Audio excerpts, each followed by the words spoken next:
Hello, and welcome back to your South King County Real Estate Update. My name's Sarah Eggleston with Stone Egg Realty at Berkshire Hathaway, and I am back with your local real estate news for the month.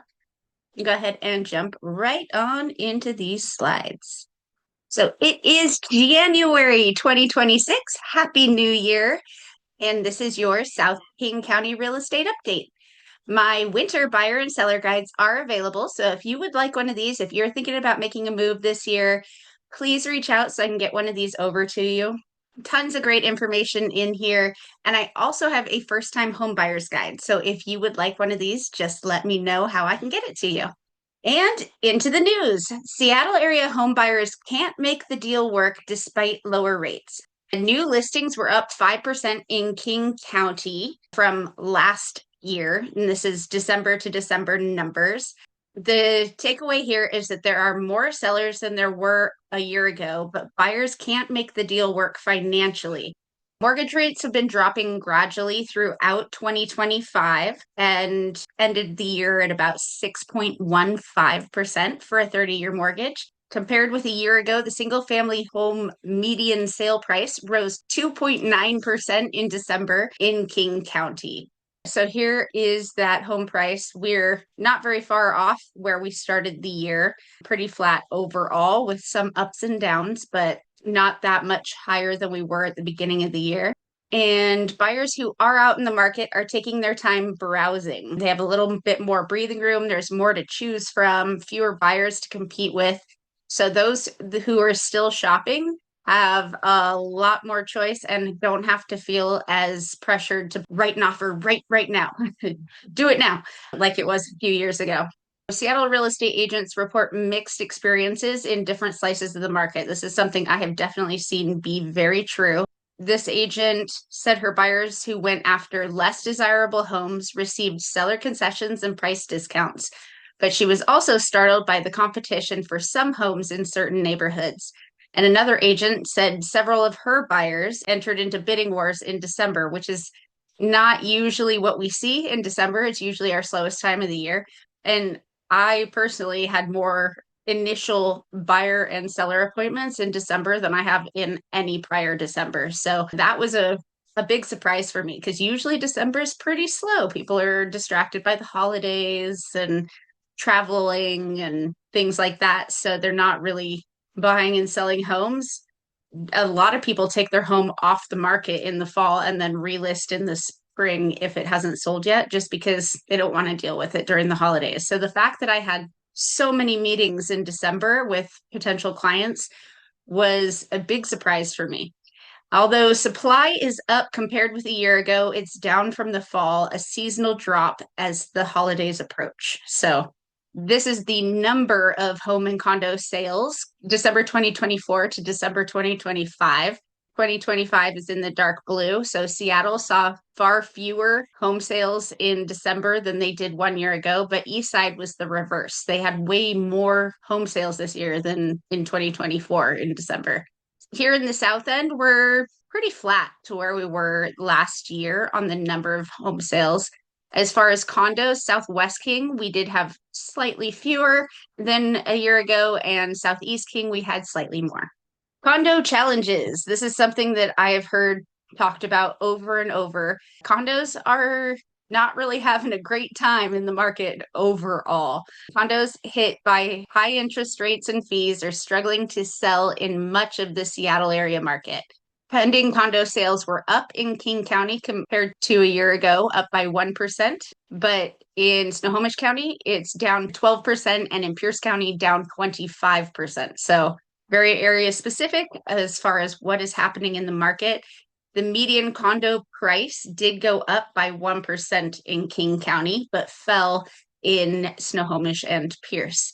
The condo market has been dampening since the pandemic when people left urban areas due to remote work. Despite return to work policies, tech workers are still avoiding condos, partially due to the high costs and aging buildings. And for the home and condo sale price, we're not that far off of where we were last year. East Side's down just slightly, and Seattle, North King, Southwest King up just slightly, Southeast King's down just slightly, but we're really not that far off on price from where we were a year ago. Same thing for condos. Southeast King had the biggest drop in price, but even that is not a huge amount. Everything else is pretty close to where we were last year. Seattle area housing market offers perfect time to buy for some. For some sellers, 2025 was one of the Seattle area housing market's slowest years in recent memory, marked by rising inventory and fewer sales. For others, demand remained hot, pushing prices up ever so slightly, which we just saw in that last graph. The gap between new listings and home sales widened in much of the region last year. In King County, new listings for single-family homes were up 10.5% from 2024, but closed sales fell 2.9%.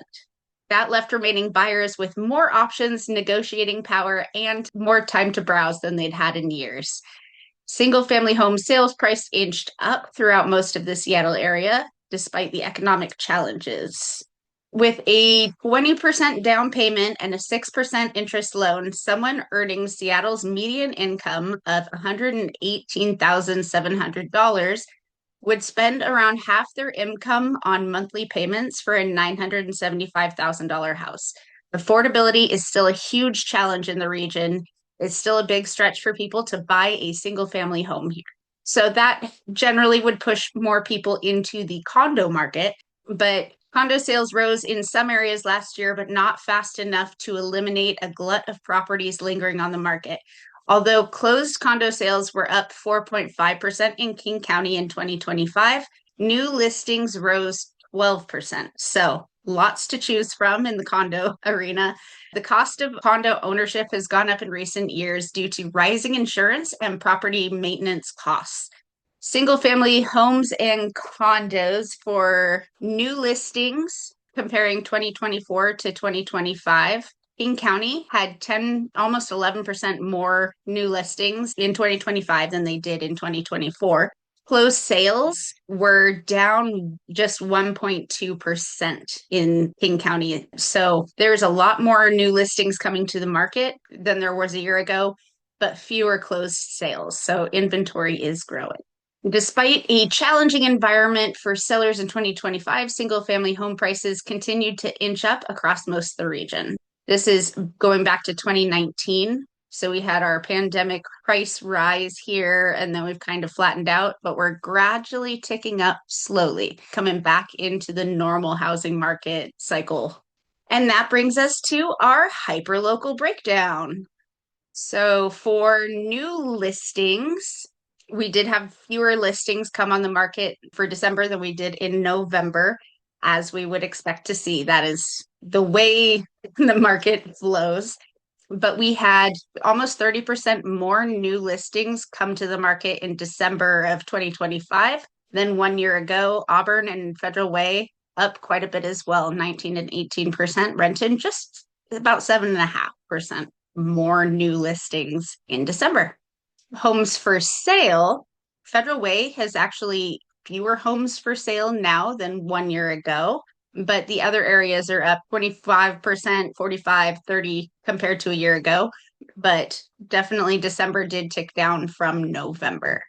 Pending sales, again, this is the general cycle. We have fewer this past month than in November, but we had more pending sales in Kent at 22%, Federal Way up 16%.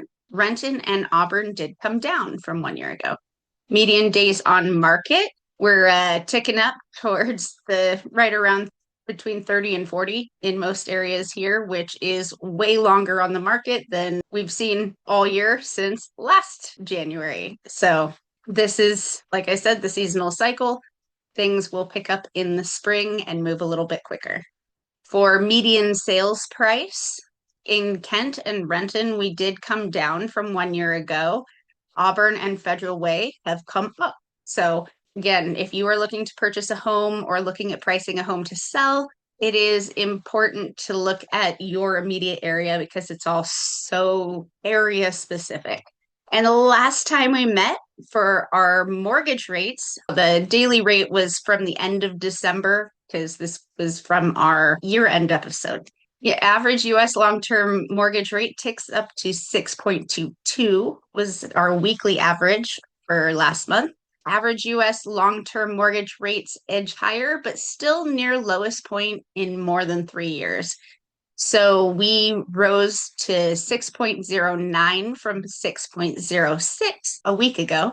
Mortgage rates are influenced by several factors, from the Federal Reserve's interest rate policy decisions to bond market investors' expectations for the economy and inflation.